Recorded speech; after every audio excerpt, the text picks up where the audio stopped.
Selamat hari Sabat kepada semua kita. Selamat hari Sabat menuju semua bala kita. Puji Tuhan, kita boleh bergulai, boleh bertemu pada hari Sabat tu. Jadi, pagi tu pelajar atau ke khotbah dari kat baikku, ianya pasal pengerindu. Khotbah yang akan saya sampaikan pada Sabat ini adalah mengenai kasih ataupun cinta yang kita selalu sebut, yang selalu kita kenang di dalam kehidupan kita. Jadi apabila kita melihat ataupun menyentuh mengenai hal kasih, ianya merangkumi hampir 100% kehidupan kita. Cinta kasih kita kepada sesama manusia, cinta kasih kita kepada Tuhan. Apakah itu cinta? Menurut kamus dikatakan di sini adalah cinta adalah sebuah emosi dari kasih sayang yang kuat dan ketertarikan pribadi. Cinta juga dapat diartikan sebagai suatu perasaan dalam diri seseorang akibat faktor pembentukannya. Dalam konteks filosofi cinta, merupakan sifat baik yang mewarisi semua kebaikan, perasaan bebas, perasaan belas kasih sayang. Pendapat lainnya, cinta adalah sebuah aksi ataupun kegiatan aktif yang dilakukan manusia terhadap objek lain, berupaya pengorbanan diri, simpati, perhatian, kasih sayang, membantu, menuruti perkataan, mengikuti patuh, dan mau melakukan apa yang diinginkan objek tersebut. Jadi, kalau kita melihat di sini, nanti kita bedak pada itu, reti pengerindu. Ianya siti perasaan, okay? Ngenal kaja aku buka ianya perasaan atau ke asai hati kita. Ti penuh pengerindu. Lalu kita ke semutik saya ke kita empu tang megak saya ke rambukai. Jadi, reti pengerindu muga madah ke ianya kita sanggup genselan diri kita empu penuh dengan pengerindu, kak nyaup orang bukai, kak senurut ke leka jaku, kak nitiah, lalu sanggup ngerja sebarang utai. Ketigal, pengerindu. Jadi, kita bedak pasal cinta. Kalau kita melihat mengenai cinta, serba-serbi cinta, ada cinta tiga segi, ada cinta monyet. Jadi ini yang kita selalu lihat mungkin di zaman sekolah, mungkin juga di zaman kita sekarang. Okay? Kalau kita lihat ada kata cinta tiga segi, cinta segitiga, cinta monyet, dan serba-serbi cinta. Ada yang katakan dokter cinta, dan lain. Serba-serbi cinta dari mata turun ke hati. Maksudnya tadi daripada penglihatan kita, ianya turun ke hati kita. Jadi, pasal cinta, ia madah bisik cinta monyet, cinta kerak, kita iban. Jadi bisik megak, cinta segitiga, artinya mungkin di antara bisik cikuk orang tengah-tengah. Jadi tu megak salah sitik serba-serbi cinta, pasal cinta tu tadi, ianya ari perniang kita di mata, nyentuh kia turun bakti kita. Cinta menjadi tema utama hidup kita manusia. Pengerindu nyadi ke tema kebesai. Cinta menjadi tema utama hidup kita manusia. Ianya menjadi suatu buku yang tidak berakhir dalam setiap karangan yang kita. Ada suatu lagu, Kalau Bukan Kasih. Jadi besi sitik lagu kita Iban, ianya dalam bab lagu Iban, nanti ukai pengerindu. Ti ukai pengerindu kaya tasia dekat rangkai. Nanti ukai pengerindu, nadai megak bintang. Nanti nak pengerindu, burung nak terbang. Jikalau tiada kasih, segala-galanya tidak akan mudah terjadi. Andainya cinta tidak pernah ada. Kalau cinta tidak pernah ada, maksudnya kamu dengan saya tidak akan pernah wujud. Amen. Nanti nadai pengerindu. Nuan ngaku nak dekat kalak bisik di dunia tu. Ketika pengerindu, nuan ngaku bisik. Itu apakah cinta itu buta? Kati pengerindunya buta na dalam reniang. Love is blind. Menyikuk Reza Roma. Love is blind because you are not supposed to see. You are supposed to feel it. Jadi, nunak ko Reza Roma, madahkah pengerindunya buta. Menurut Reza Roma mengatakan cinta itu buta. Karena kamu tidak sepatutnya melihat, tapi kamu sepatutnya merasakan apa itu cinta. Adakah itu betul? Apakah cinta itu betul-betul buta? Menurut kata-kata Ellen G. White di dalam buku Adventist Home, buku surat ke-50, dia katakan, love is not unreasonable. It is not blind. It is pure and holy. Cintanya nak buta. Ia kudus serta suci. Pengerindunya pemberi adalah Allah Ta'ala. Cinta adalah hadiah dari Allah. Love is a precious gift which we receive from Jesus. Pengerindunya jadi ke pemberi. Diterima kita hari Jesus. Kasih ataupun cinta itu adalah suatu pemberian yang sangat luar biasa yang Tuhan berikan melalui Yesus kepada. Ada 4 perkataan Greek untuk cinta, yaitu storge, eros, philia, dan agape. Sejak kapan ataupun sejak bila cinta telah ada? Sejak bila cinta ini sudah ada? Bila pengerinduk tu berengkah? Bila pengerinduk tu udah sejak bila pengerinduk tu dah bisik? Katanya zaman dinosaurus.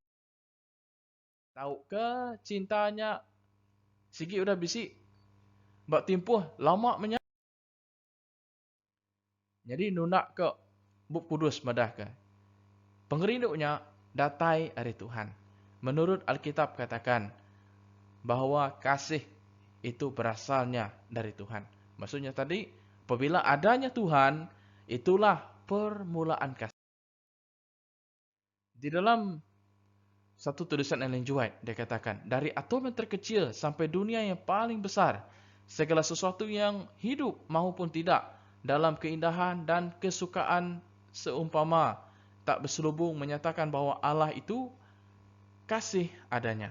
Jadi dalam buku ditulis Ellen G. White madahkan Tuhannya penuh pengerindu ngage tiap kita. Lalu pengerindu berpun. Bagaimana cara memperoleh cinta? Bagaimana cara kita nguliah ke pengerindu? Jadi pengerindu tu tadi lebuh pengerindu oleh datai, lebuh kita ingin ke pengerindu. Kasih itu datang apabila kita menginginkan kasih itu ada dalam kehidupan kita. Cinta ataupun kasih yang sejati. Pengerindu terubah. Jalan kita boleh pengerindu. Ianya kita ngampun ke penyalah orang bukai. Di dalam 1 Korintus bagi 13 ayat 5, ia tidak pemarah dan tidak menyimpan kesalahan orang lain. Jikalau kita ingin memiliki kasih, ataupun jikalau kita ingin memiliki kasih yang kekal, adalah perlunya pengampunan. Menurut 1 Korintus 13, memaafkan kesalahan. Memaafkan kesalahan bukan suatu perkara yang mudah. Tapi kita harus belajar untuk memaafkan orang lain. Menurut tulisan Ellen G. White, amanat kepada orang muda, orang yang terkuat adalah dia yang awas terhadap hal-hal yang merosakkan, menahan nafsu, dan mengampuni musuhnya. Maksudnya di sini, apabila kita dapat mengampuni orang lain, kita dapat menunjukkan kasih yang besar. Mengapa sulit? Mengapa sangat sukar kita mengampuni? Nah, ini jawabannya. Kesalahan terlalu besar untuk dimaafkan. Mengalami luka batin yang tidak kita lupakan. Ketiga, takut kejadian yang sama akan berulang lagi. Berfikir orang lain akan memandang citra diri yang lemah. Kebiasaan dalam keluarga untuk tak mudah memaafkan orang lain. Mengapa sangat sulit? Inilah. Kedua, tidak berfokus pada hal negatif. Untuk kita mendapatkan kasih adalah kita harus fokus kepada hal yang positif. 1 Korintus 13 ayat 6 dan 7. Madah ke anang kita yang bedak bab perkara kejai. Nyak baru kita boleh tumbuh dalam pengerindu. Ia tidak bersukacita kerana ketidakadilan, tetapi kerana kebenaran. Percaya segala sesuatu, mengharapkan segala sesuatu. Di sini Tuhan beritahu kita bahwa setiap apa yang kita lihat, setiap apa yang kita lakukan, fokus kita adalah sesuatu yang tidak berfokus kepada hal yang negatif. Kalau perkara-perkara itu membuatkan fikiran kita mudah memikirkan sesuatu yang tidak baik, memikirkan sesuatu yang buruk, itu membuatkan kasih. Dan ketiga, rendah hati dan menghargai. Untuk kita mendapatkan kasih adalah harus merendahkan hati kita dan menghargai. Kena kita boleh pengerindu, ianya kita nak tahu nak ngemaruh hati kita serta nemu berbasa kepang diri. 1 Korintus bagi 13 ayat 4 dan 5, ia tidak memegahkan diri dan tidak sombong. Ia tidak melakukan yang tidak sopan. Tuhan madah, ia nak menyumbung ke diri empu, lalu nak ngerja pengawak ke, nak menuku. Artinya, nanti kita kat pengerindu kita nak beruan. Di antara mungkin laki ngo bini, mungkin ngo balana, mungkin begak ngo orang bukai. Ianya keterubah, mesti kita yang ngembuan hati ke baru. Kita harus memiliki keempat, setia mematuhi peraturan. Jikalau kita ingin mendapatkan kasih itu, adalah kita harus setia dalam mematuhi peraturan. Yohanes 14 ayat 15 mengatakan, jikalau kamu mengasihi aku, kamu akan menuruti segala perintahku. Itu Tuhan madah ngagi kita. Nanti nuan rindu kaku, nuan patut nurut ke semua atur aku. Jadi, untuk kita mendapatkan kasih adalah kita harus menuruti perintah Tuhan. Nanti kita tak boleh pengasih kita ngagi Tuhan, pengasih kita ngagi orang bukai, kita nak tahu nak senurut ke semua atur Allah Ta'ala. Kamu adalah sahabatku, jikalau kamu berbuat apa yang kuperintahkan kepadamu. Jadi Tuhan madah nuannya kaban aku untuk mengerja semua utai ke dia suahku. Tuhan mengatakan jikalau kita mengerjakan apa yang Tuhan suruh kita buat, kita ini adalah orang yang menjadi sahabat dan setia mematuhi peraturan. Di sini mengatakan pada 79 Masihi, Pompei adalah kota yang paling indah di Italia. Telah dihancurkan oleh letusan gunung Vesuvius. Ribuan orang terkubur dan bertantan debu yang menimpa mereka ketika berusaha menyelamatkan diri, dan yang lain mati kehabisan nafas di ruang bawah tanah di mana mereka mencoba untuk. Jadi, tetapi ada seseorang yang tidak menyelamatkan diri, dia adalah tentara Roma yang berjaga-jaga di gerbang kota. Dia tetap tinggal di pos untuk menjalankan tugasnya dan ia pun mati di tempat itu. Dia telah ditugaskan oleh atasannya untuk menjaga tempat tersebut.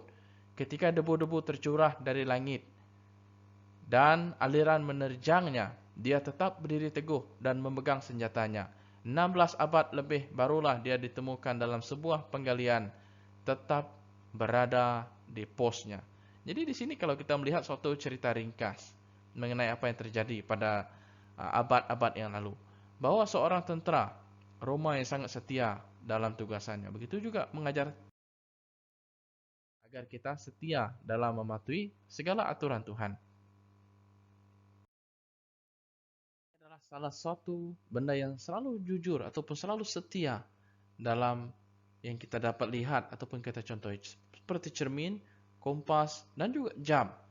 Mereka setia menanti, mereka setia menunjukkan arah, mereka setia menunjukkan wajah. Oleh itu, belajarlah untuk setia daripada benda-benda yang ada di sekeliling kita. Setia dengan pasangan kita, setia dengan Tuhan kita, setia dengan keluarga kita, setia dengan sahabat kita. Tidak kira apapun terjadi. Bukan sekedar perasaan, tetapi suatu tindakan. Itulah yang kita patut lakukan untuk kita bertumbuh, untuk kita mendapatkan kasih. Kena kita ngulih ke pengerindu, kita nak semuti bisi hati ti sayau. Tang kita mengerjakan nitiah ke pengerindu kita ngage Tuhan. Menurut aku tulisan Ellen G. White dalam buku testimoni yang madaka, love cannot live without action. Jadi pengerindu nak boleh hidup nanti nada pengawak tidak dikerja. Cinta tidak akan boleh hidup tanpa ada perbuatan. And every act increase, strengthen and extend it. Maksudnya tadi di sini setiap apa yang kita lakukan itu meningkatkan, menguatkan dan meluaskan lagi kasih itu dalam kehidupan kita. Jadi nanti kita bisa pengerindu, ia boleh ngasuh nikik kaki, ngeri yang kaki serta ngeluas kaki pengerindu kita. Jadi nanti kita medak lebuh ngenangkap pengerindu. Ia oke seminat disebut kita dalam lekajaku. Kasih itu bukan hanya disebut dalam perkataan, tapi ianya dilakukan dalam perbuatan kita. Kasih tidak bisa hidup tanpa perbuatan, dan setiap perbuatan meningkatkan, memperkuatkan dan memperluaskan. Keenam, tidak mementingkan diri sendiri. Menurut apa yang Paulus katakan, 1 Korintus 13:5, tidak mencari keuntungan diri sendiri. Maksudnya tadi tiada ego. Suatu perkataan yang boleh membuatkan kita mungkin marah. Tapi apabila kita membuang sifat ego ini dalam kehidupan kita, ianya sebenarnya dapat membuatkan kita bertumbuh, membuatkan kita mengasihi orang lain. Jadi salah siti ari jalai kepada Tuhan, ngambil ke pengerinduknya, oleh menjak tumbuh dalam penghidup kita, ianya kita nak kelalu ngementiang ke derempo, nak kelalu ngerundiang ke derempo. Pengerinduk yang ngerundiang ke luar biasa dan tidak setengah-setengah. Jadi ketujuh adalah untuk kita mendapatkan kasih, ianya kita tidak melakukan hanya ala kadar. Dalam buku Kidung Agung bagi 8 ayat 6, taruhlah aku seperti meterai pada hatimu, seperti meterai pada lenganmu, karena cinta kuat seperti maut, kegairahan gigih seperti dunia hormati, nyalanya adalah nyala api, seperti nyala api Tuhan. Maksudnya tadi, kasih itu jangan alang-alang. Apabila kita mau mengasihi pasangan, kita kasihi dia dengan sungguh-sungguh. Okay? Jadi lebuh kita rindu kurang bukan rindu. Kaya ngau pengambil satiana maka mekang. Maka kita rindu ke Tuhan anang, rindu kita setengah-tengah. Nak muka-muka bakal kita nak baju, okay? Baju kita ada kena kita, mungkin dia kena kita sepiak aja kini, nade baju, nade lengan sepiak, atau ke nak datang ke baruah kini, bak pusat kita setengah aja. Tentu kita malu. Bukannya bukan pengerindu. Lebuh kita nak bamamat dalam pengerindu kita yang agak diri sebilia, nade ngemon pengerindu ke penuh ngagak Tuhan, nyak dekat ngemalu ke kita empu. Apabila kita tidak memiliki cinta yang bersungguh-sungguh kepada keluarga kita, cinta sungguh-sungguh kepada Tuhan, ianya sebenarnya mendatangkan malu kepada suatu kisah Taj Mahal. Saya rasa semua kita mengetahui kisah ini. Jadi Taj Mahal, kalau kita lihat dari segi Wikipedia, dia mengatakan adalah sebuah monumen yang terletak di Agra, India, dibangun atas keinginan Kaisar Mughal Shah Jahan sebagai sebuah mausoleum untuk istrinya, untuk istri Persianya, Arjunam Banu Begum, juga dikenali sebagai Mumtaz atau Mumtaz Mahal. Taj Mahal merupakan sebuah adikarya dari arsitektur Mughal. Jadi, kalau kita lihat, orang yang memiliki ini adalah kekayaan yang terbesar selama masa kejayaannya. Pada tahun 1631, istri ketiganya merupakan istri yang paling dicintainya mati setelah melahirkan putrinya Gauhara Begum, anak ke-14 mereka. Jadi pada tahun 1983, Taj Mahal diterima sebagai situs warisan dunia untuk melambangkan kasih yang sebenar-benarnya. Kalau kita melihat Taj Mahal dibina untuk melambangkan, untuk membuktikan cinta seorang laki untuk istrinya. Dan ini juga, apabila kita memiliki cinta, kasih, bukan hanya kita sebut I love you, I miss you, tapi lakukan dalam perbuatan. Jadi untuk kita mungkin bukan hanya kita mengharapkan suami, tapi mengharapkan istri juga dalam masa yang sama. Dan Tuhan juga mengharapkan kita untuk menunjukkan bagaimana cara kasih kita kepada Tuhan yang kita sembah. Begitu juga dengan pasangan kita. Bukan hanya kita mengatakan kita mengasihi mereka hanya dengan mulut saja, tapi lakukan. Menunjukkan kasih kita itu dengan perbuatan kita. Mungkin kita bagi bunga, mungkin kita ingat dia punya birthday. Itu adalah salah satu cara untuk kita mengingati, untuk kita menunjukkan betapa kasihnya, betapa cintanya kita kepada keluarga kita, kepada salib menjadi bukti kasih Yesus kepada setiap kita. Regang jadi kelai pengerinduk Tuhan ungkup tiap kita. Ungkup kita nama kelai pengerinduk kita ngagela. 8 untuk kita memiliki kasih adalah kita harus tabah dan sabar. 1 Korintus 13:7 dikatakan, sabar menanggung segala sesuatu. Ke-8, enyak tua nak tahu nak sabar, nanti tahu kau bisa pengasih. Enyak sabar dalam kita nanggung semua utai. Nya baru kita boleh mansang serta tumbuh dalam pengerindu. Itu membuatkan kita boleh bertumbuh dan memiliki kasih yang luar biasa.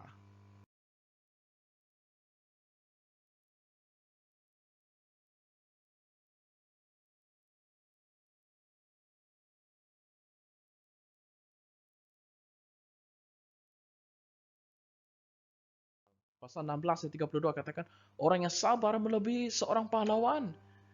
Orang yang menguasai dirinya melebihi orang yang merebut kota. Dalam Jakut dalam bagian 16:32, orang tidak sabar lebih risiko orang kelandiat berperang. Orang kuliah kuasa dari empu lebih risiko orang kuliah ngerampas sitik menua. Oh, cukup besar. Lepas kita boleh sabar dalam penghidup, cukup besar makna. Apabila kita dapat sabar dalam kehidupan kita, kita lebih dari seorang pahlawan. Oleh itu, apabila kamu dapat sabar hari ini, ingat, kamu bukan hanya pahlawan, kamu lebih daripada pahlawan. You are the best among the best. Artinya, nuan orang kelebih lagi, hari orang kelandiak berperang. Kai, serta mega ngage ruang bilik ke tempuh lebih gi ngage Tuhan peduli dan rela berkorban untuk waktu dan usia kita. Untuk kita menyembah Tuhan, untuk membuktikan kasih cinta kita pada Tuhan, berikan waktu kita pada Tuhan. Nanti kita kak nunjuk ke pengerinduk kita. Ingat kita nak tahu nak beri tempuh ungkup kita berkawal ngumanah dalam diri sebilik serta mega enggak berkorban dari segi harta. Bukan hanya kita hanya perlu berkorban dari segi masa, tapi dari segi harta cukup juga berguna untuk membuktikan kita benar-benar mengasihi Tuhan. Kita lihat Ruth. Dia sanggup meninggalkan rumah dia sanggup tinggalkan kampung halamannya semata-mata untuk dia ikut serta dengan mertuanya untuk membuatkan pertalian kekeluargaan itu makin erat. Karena satu hal adalah karena kasih. Ruth daripada kita sanggup meninggal ke menua yang Moab lalu nitiah ke mentua ya. Tegal pengerindu tegal lekat mandang ke pengerindu ti besai ngagen tua ya. Dan suatu kalau kita lihat yang Abraham lakukan terhadap keluarganya. Dia sanggup korbankan anaknya untuk menunjukkan betapa besarnya cintanya pada Tuhan. Dan Tuhan mungkin tidak minta seperti apa yang dia minta Abraham lakukan dalam hidup dia. Mungkin Tuhan hanya minta, dan Tuhan hanya minta kamu dengan saya bawa, bukan hanya bawa diri kita, tapi bawa keluarga kita dekat dengan Tuhan. Itu suatu pengorbanan yang harus kita lakukan. Bawa keluarga kita dekat dengan Tuhan, bawa diri kita dekat dengan Tuhan. Umat Tuhan, hidup yang penuh cinta adalah hidup yang Allah rencanakan untuk umat manusia. Hidup ti penuh pengerindu. Nya nasiti ada Prabu ti diberi Tuhan ungkup tiap kita bala anak Tuhan. Ketika cinta mengisi hati, ia akan mengalir ke orang lain. Lebih pengerindu udah bisi dalam hati kita. Ia dekat naya ngagai orang bukai. Bukan kerana kebaikan yang diterima dari mereka, tetapi kerana cinta adalah prinsip tindakan. Oke, ketika pengawak tadi kerja kita, tang mega tegal nya nang utai kedeka Tuhan dalam hidup kita. Ia ngubah pendiau kita, ia ngatur hati kita, ia merangsang hati kita, ia muai hati ti pemusuh, ia mega ia ngasuh pengerindu dimulia dipandang ke ngemesai dunia nu kita diau. Lalu bala malaikat Tuhan mega deka ngemon pengerindu. Nya alai lupa kita ngemon pengerindu. Nya dekat ngemanias ke seluruh penghidup kita, lalu berkat dekat dituang ngagai ngelingi kita. Nya meh, lalu tu meh, otak kepatut dikerja kita, lupa kita jadi garam, tau ke jadi ke penampak dunia. Oleh itu cinta dan kasih mengisi hati kamu dengan saya. Ia mengalir kepada orang lain bukan kerana kebaikan yang diterima dari mereka, tetapi kerana cinta ataupun kasih Tuhan adalah prinsip tindakan. Ia mengubah karakter kamu dengan saya, mengatur dorongan hati, menaklukkan permusuhan, maksudnya tadi menjauhkan permusuhan, memuliakan kasih. Kasih ataupun cinta seluas alam semesta dan selaras dengan kasih para malaikat, mempermanis seluruh kehidupan dan mencurahkan berkatnya ke sekeliling. Maksudnya di sini kasih itu membawa berkat kepada setiap kita manusia. Inilah dan hanya inilah yang membuatkan kita menjadi garam dan terang dunia. Semoga Tuhan memberkati setiap para umat Tuhan agar terus hidup dan terus bertumbuh di dalam kasih Tuhan. Semoga Tuhan memberkati semua kita.